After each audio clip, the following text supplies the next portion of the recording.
అయ్యప్ప పులిపాల కోసం అడవికి వెళుతున్నప్పుడు ఆయన పెంపుడు తండ్రి రాజశేఖర మహారాజు పరమేశ్వరుడు తన పుత్రునికి తోడుగా ఉండే విధంగా ఆయనకు ఒక ముక్కంటి కొబ్బరికాయ దానితో పాటు కొన్ని ఆహార పదార్థాలను ఇచ్చి పంపించాడు. దానిని అయ్యప్ప ఇరుముడులుగా కట్టి తనతో తీసుకువెళ్లాడు. దాని తాత్పర్యమే మనం తీసుకువెళ్లే ఇరుముడులు. ఇరుముడి అనేది నేతగుడ్డతో కుట్టబడిన 2 భాగాలుగా ఉండే సంచి. భక్తులు భక్తితో తలపై మోసుకు వెళ్లే ఇరుముడిలోని ముందు భాగంలో పసుపు, కుంకుమ, వడ్లు, అటుకులు, మాడిగ పొలతో అమ్మకు దీపం వెలిగించేందుకు బత్తి, నూనె, తర్వాత ముఖ్యమైన కానుకైన నేతి కొబ్బరికాయ అంటే అయ్యప్పకు అత్యంత ప్రియమైన నైవేద్య పదార్థమైన ముక్కంటి కొబ్బరికాయను తీసుకుని ఒక కంటికి రంధ్రం చేసి అందులో ఉన్న నీటిని తొలగించి తర్వాత కొబ్బరికాయను స్వచ్ఛమైన నేతితో నింపి తీసుకువెళ్లేదే నేతి కొబ్బరికాయ. అయ్యప్ప హరిహరుల సంగమంతో జన్మించినవాడు. ఈ తత్వాన్ని నేతి కొబ్బరికాయ తెలియజేస్తుంది. కొబ్బరికాయకు 3 కళ్లుంటాయి కనుక అది శివుని అంశగా భావించబడుతుంది. మహాలక్ష్మి శ్రీపతి హృదయంలో నివసిస్తుంది.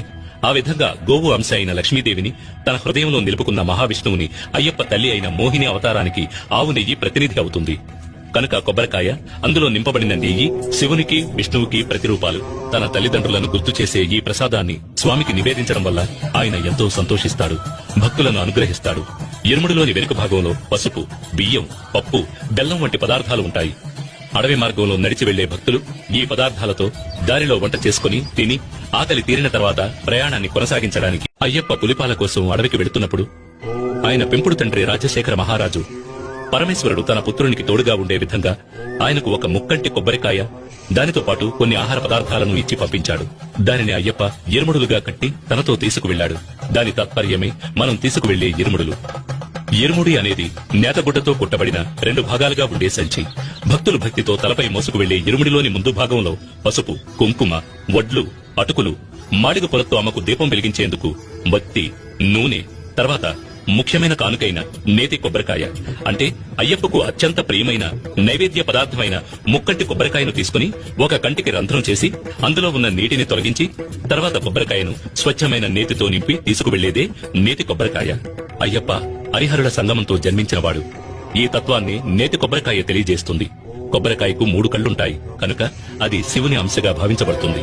మహాలక్ష్మి శ్రీపతి హృదయంలో నివసిస్తుంది. ఆ విధంగా గోవు అంశ అయిన లక్ష్మీదేవిని తన హృదయంలో నిలుపుకున్న మహావిష్ణువుని అయ్యప్ప తల్లి అయిన మోహిని అవతారానికి ఆవు నెయ్యి ప్రతినిధి అవుతుంది. కనుక కొబ్బరికాయ, అందులో నింపబడిన నెయ్యి శివునికి, విష్ణువుకి ప్రతిరూపాలు. తన తల్లిదండ్రులను గుర్తు చేసే ఈ ప్రసాదాన్ని స్వామికి నివేదించడం వల్ల ఆయన ఎంతో సంతోషిస్తాడు, భక్తులను అనుగ్రహిస్తాడు. ఇరుముడిలోని వెనుక భాగంలో పసుపు, బియ్యం, పప్పు, బెల్లం వంటి పదార్థాలు ఉంటాయి.